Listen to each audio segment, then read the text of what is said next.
Good morning students, this is your 10th class science and today we are going to start with our new chapter, that is chapter number 10. This is your physics chapter, light, reflection and refraction. Okay, so for our first topic is reflection of light. Okay, so the reflection of light we have studied in class 8. There were two laws of reflection. Okay, so let us recall our laws of reflection on class 8. Okay, so this is class 8 book and here you can see there is an arrangement. Clear? This is a plane mirror.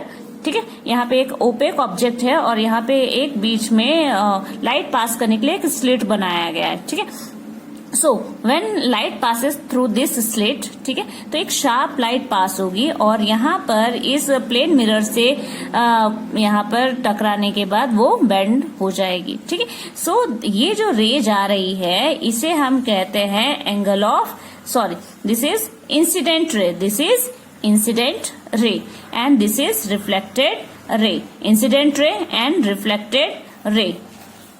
Clear? So हमने पढ़ा था कि जब हम यहाँ से बिल्कुल centre से एक 90 डिग्री का एंगल बनाएंगे, ठीक है, यानी कि एक परपेंडिकुलर ड्रॉ करेंगे इस सरफेस से, ठीक है, यहाँ से एक परपेंडिकुलर ड्रॉ करेंगे तो इसे हम कहेंगे नॉर्मल. क्लियर? नॉर्मल. एंड यहाँ से जो एंगल बनता है इस रे से, इंसिडेंट रे से नॉर्मल तक का जो एंगल बनता है, that is angle is known as angle of incidence and the angle between the reflected ray and the normal is known as angle of reflection. Clear? Now our first law is that angle of incidence is always equal to angle of reflection. Angle of incidence अगर 30 होगा तो reflection angle भी कितना होगा? 30 होगा. अगर ये 60 होगा तो ये भी कितना होगा? 60 होगा. ये 14 होगा तो ये भी 14 होगा. ठीक है, so this is our first law of reflection, that angle of incidence is always equal to the angle of reflection. Clear? So this was our first. Here you can see definition is given. First law is given, angle of incidence is always equal to the angle of reflection. This is the law of reflection, first law of reflection. Now coming to the next law of reflection, ठीक है, you can see here the next law of reflection is the incident ray, the normal at the point of incidence and the reflected ray all lie in the same plane. ठीक है, so what does this mean? This means that here angle of incidence, ठीक है, ये एक surface है, ठीक है, ये एक प्लेन है. क्लियर है? so angle of incidence and angle of reflection drawn at the point of normal, ठीक है, point of incident ray, ठीक है, क्या ये तीनों जो हैं, ठीक है, normal, incident ray and reflected रे और लाइन द सेम प्लेन, सारे एक ही साइड है. ठीक है, ये प्लेन जो सरफेस है इसके दूसरी तरफ कुछ है नहीं है, ये तीनों एक ही प्लेन में है. सो ये this was our second law of reflection, that है incident ray, normal at the point of incidence, ये जो नॉर्मल है पॉइंट ऑफ इंसिडेंस पर जो बनाया गया है, and the reflected ray all line the same plane. So this was our second law of reflection. Okay, moving further. Okay, so these laws of reflection are applicable to all type of reflecting surface. यानी जितने भी reflecting surface होंगे चाहे कैसे भी होंगे वो सारे इन दोनों लॉस को फॉलो करेंगे. क्लियर है? Then including spherical surfaces. ठीक है, स्फेरिकल सरफेस भी इसमें आ जाता है. क्लियर है? You are familiar with the formation of image by a plane mirror. Clear? Plane mirror में कैसे इमेज फॉर्म होती है? That is always, plane mirror में हमेशा कैसे इमेज फॉर्म होती है? Virtual and erect. ठीक है, virtual, erect. So this is a plane mirror.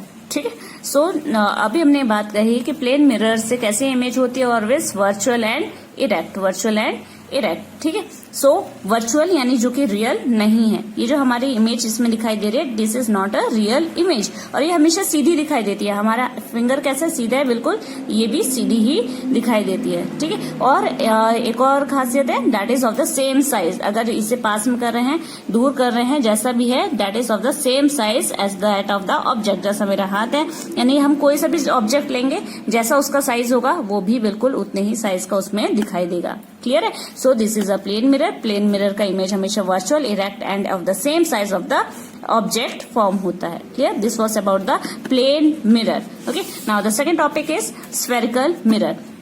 Spherical mirror, ठीक है, स्फीयर से फॉर्म होता है. स्फेरिकल मिरर कैसे बनता है? So here you can see this is a part of sphere. Sphere है ये एक, ठीक है. स्फीयर यानी एक जो सर्कल है, ये स्फीयर हम मान लेते हैं. इसमें स्फीयर का ये जो थोड़ा सा पार्ट है, ठीक है, वो हमने कट करके निकाला है. ठीक, क्लियर? सो ये स्फीयर का पार्ट है, इसलिए इसे स्फेरिकल मिरर कहा गया है. अगर इसे ले तो ये भी इस तरफ से एक स्फीयर फॉर्म करेगा और उसका एक पार्ट है, इसलिए ये भी स्फेरिकल मिरर है. Both are spherical mirror. What is the difference between this? The difference is कि इसका जो अंदर का पार्ट है वो रिफ्लेक्टिंग सरफेस है. रिफ्लेक्टिंग सरफेस है, ठीक है.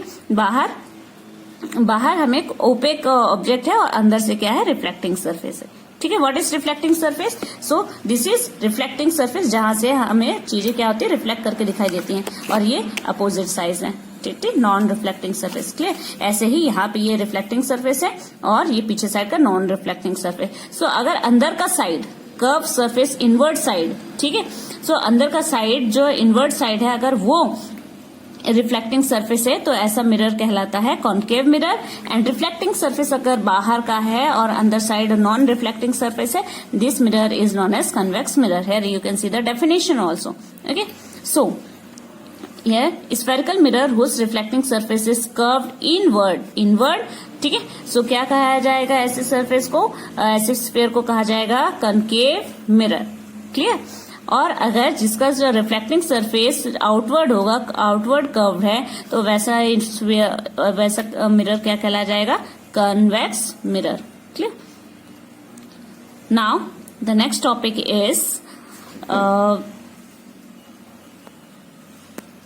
सो if we take a spoon.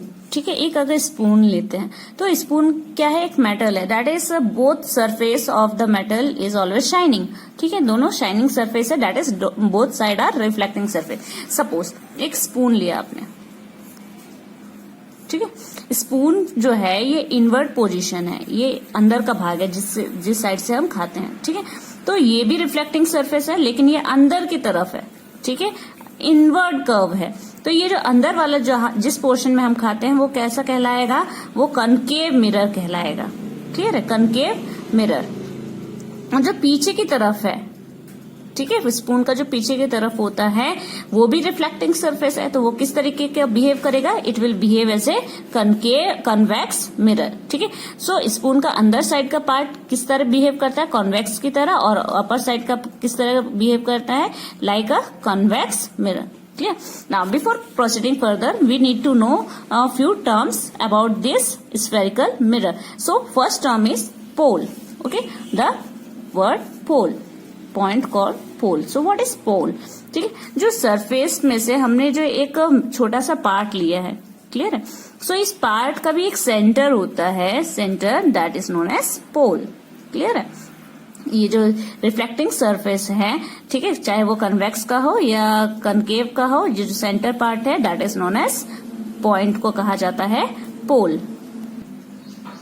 Now the next is in a centre. ठीक है, ये एक स्फीयर है. स्फीयर का हमने एक पार्ट लिया था, समझ में? सो चाहे वो यहां पर, ठीक. सो ये जो स्फीयर है इसका एक सेंटर होता है. क्लियर है? चाहे कहीं भी हो, ये सेंटर हम सिर्फ मानते हैं कि हाँ एक सेंटर होता है और इसे हम कहते हैं सेंटर ऑफ कर्वेचर. इस स्फीयर का जो सेंटर होता है उसे हम कहते हैं सेंटर ऑफ कर्वेचर. ठीक है. So here you can see the letter is represented by C, centre of curvature. ठीक है, समझ में? Centre of spherical mirror, it is denoted by C and known as centre of curvature. Now the next one is, ये यहाँ पे हमने पहले ही देखा था, पोल है. क्लियर है? यहां से एक लाइन पास होती है सेंटर से, ठीक है, जो कि इस सेंटर से पोल तक सीधी एक स्ट्रेट लाइन पास होती है. इसे हम कहते हैं प्रिंसिपल एक्सिस. ठीक है, प्रिंसिपल एक्सिस. क्लियर? अब यहां से ये here you can see this line is called as principal axis passing through the pole and centre of curvature. Clear?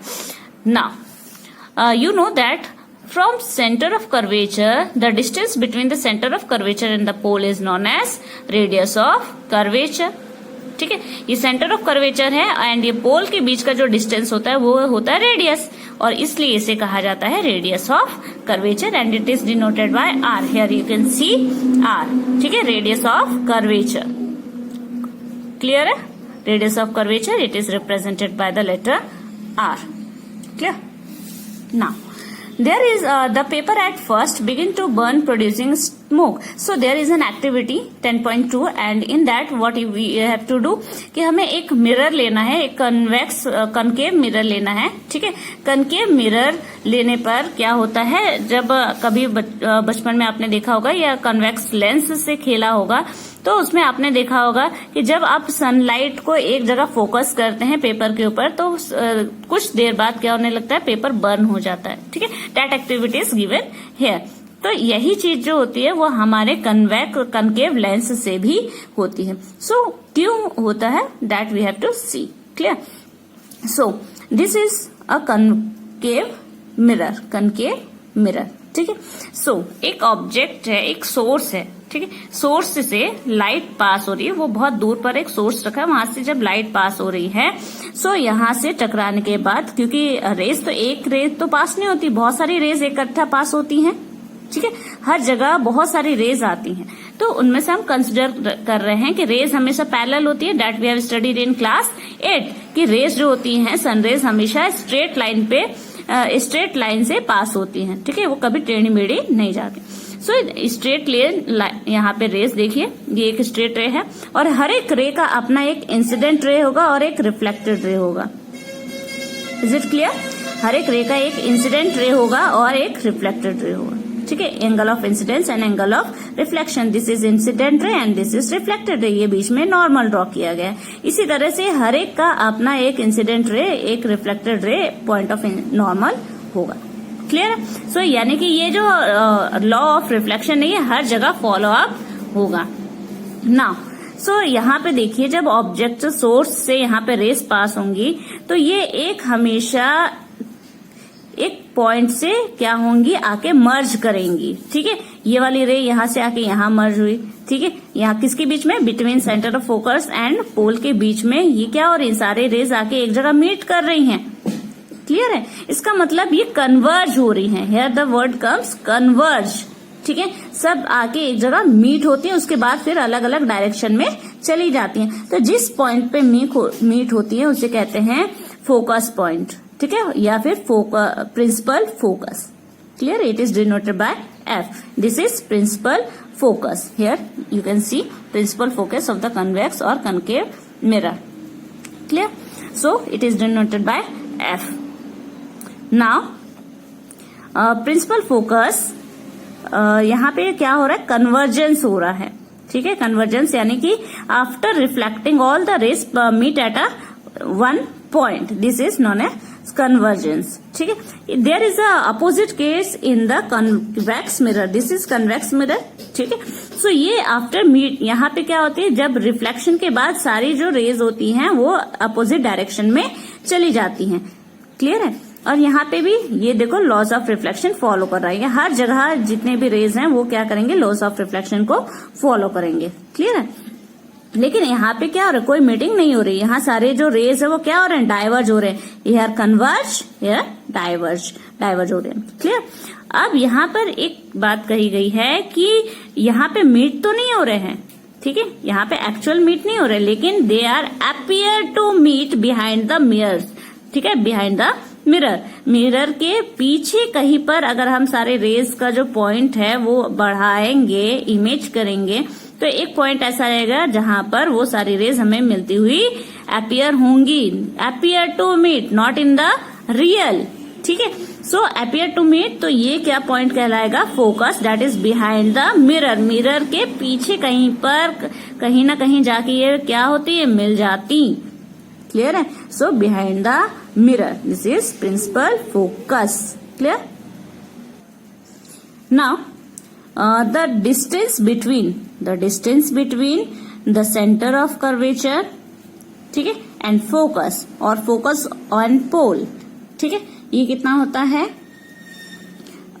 Half.